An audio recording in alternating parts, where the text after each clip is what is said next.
ভারতের কাছে হারানো প্রায় ২০০ একর জমির মালিকানা ফিরে পেতে যাচ্ছে বাংলাদেশ। রোববার ১৫ সেপ্টেম্বর অনুষ্ঠিত ভারত ও বাংলাদেশ সীমান্তরক্ষী বাহিনীর ঊর্ধ্বতন কর্মকর্তাদের সঙ্গে এক বৈঠকে সিদ্ধান্ত হয়। বিজিবির ৪৭ ব্যাটালিয়নের অধিনায়ক লেফটেন্যান্ট কর্নেল মোহাম্মদ মাহবুব মোর্শেদ রহমান বিষয়টি নিশ্চিত করেছেন।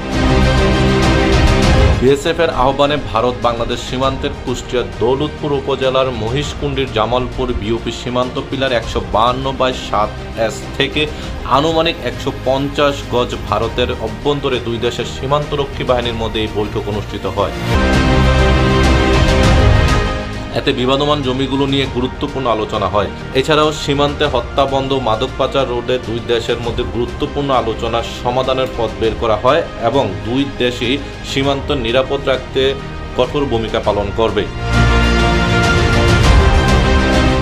বিজিবি ও স্থানীয় সূত্রে জানা গেছে, ৪০পাড়া বর্ডার আউটপোস্টের বিওপি পিলার নং ১৫৭ এমপি থেকে ৮৫/১০S এলাকা পর্যন্ত প্রায় ৩ কিলোমিটার আন্তর্জাতিক সীমান্ত পিলার পদ্মা নদীর ভাঙ্গন ও প্রাকৃতিক দুর্যোগের কারণে সীমানা এলোমেলো হয়ে যায়। কেউ না বুঝলেও আমরা আপনার প্রয়োজন বুঝি, আর তাই তো অত্যাধুনিক ফিচার সম্বলিত বিভিন্ন সাইজ আর কালারের ২৫০টিরও বেশি ডিজাইন অপশন নিয়ে ওয়ালটন স্মার্ট ফ্রিজ বোঝে আপনার প্রয়োজন।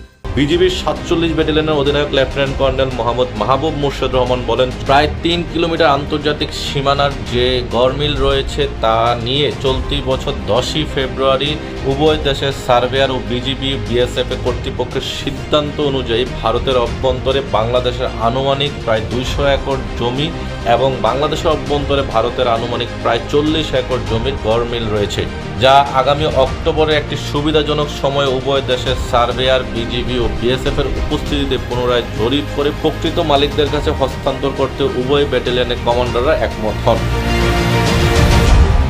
উল্লেখ্য যে সীমান্তের বিবাদমান এই অংশটি নদী এলাকা হওয়ায় পদ্মার ভাঙন ও প্রাকৃতিক দুর্যোগের কারণে দুই দেশের সঠিক সীমানা নির্ধারণের জটিলতা ছিল বহুদিনের।